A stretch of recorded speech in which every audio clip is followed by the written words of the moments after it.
আমি দেখাইতে পারবো আর কি। স্টার্ট করেন। স্টার্ট। ঠিক আছে, তাহলে মেশিনের প্রথম কানেকশন দিলাম। কানেকশন দেওয়াতে যে মেশিন চলে আসছে, দুইটা পার্ট থাকে, এই যে দুইটা পার্ট, হ্যাঁ, দুইটা পার্টকে অ্যাডজাস্ট করতে হবে। এই যে চাপ দিছি, শব্দ হয়েছে, মানে লেগে গেছে। আচ্ছা, তারপর এই যে কানেক্টর, এখানে বাইপাপের কানেক্টর দিলাম, আর আরেকটা যাবে পেশেন্টের কাছে। এটা থাকুক, আমরা দিচ্ছি। আর দেখবো যে পানি চেক করবো যে পানি আছে কিনা, যথেষ্ট পরিমাণ পানি আছে কিনা। উঠাবো,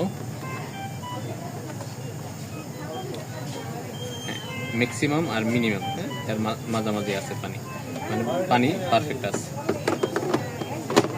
পানি মানে ডিস্টিল ওয়াটার, হ্যাঁ, ডিস্টিল ওয়াটার মানে ডিস্টিল ওয়াটারই। আচ্ছা, এখন সেটিংয়ে যাব।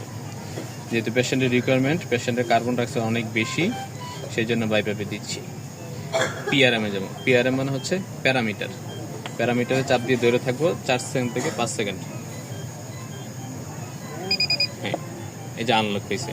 আনলক হয়েছে মানে আমি এটাকে মুড চেঞ্জ করতে পারবো। অটো অন অফ করে দিলাম, অটো অফ করে দিলাম, মুডে গেলাম, স্পন্টেনিয়াস মুড, সিপ্যাপ মুড, অটোবি মানে বাইপাপ মুড দিলাম।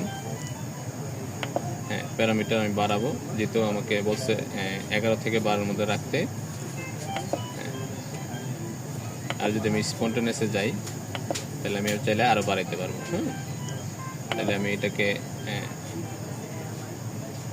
12 রাখলাম, আর ইপেপ 5-ই রাখলাম, যেহেতু 5 বলছে আমাকে।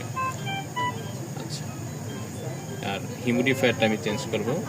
হিউমিডিফায়ার অনেক বেশি হয়ে গেছে, তো আমি 1-এ রাখি, তাহলে অনেক ঠান্ডা যাবে বাতাস, পানিও যেতে পারে। 1-এ চলে গেলাম। এখন পি কার্ভে যাব। এই যে রেগুলেটরটা ঘুরিয়ে পি কার্ভে যাব। পি কার্ভে একটা চাপ দিলে আমি এখন দেখতে পারবো যে সেটিং করলাম, যে সেই সেটিংগুলো কী মোডে আছে। যে এস মোড, আইপ্যাপ কত দিছি 12, ইপেপ দিছি 5, হ্যাঁ, আর হচ্ছে হিউমিডিফায়ার 1। এখন আমি এখানে স্টার্ট চাপ দিলেই স্টার্ট হয়ে যাবে। হ্যাঁ, স্টার্ট হয়ে গেছে। এদিকে নিয়ে আসেন। হ্যাঁ, এদিকে না, দেখি ছাড়েন। হ্যাঁ,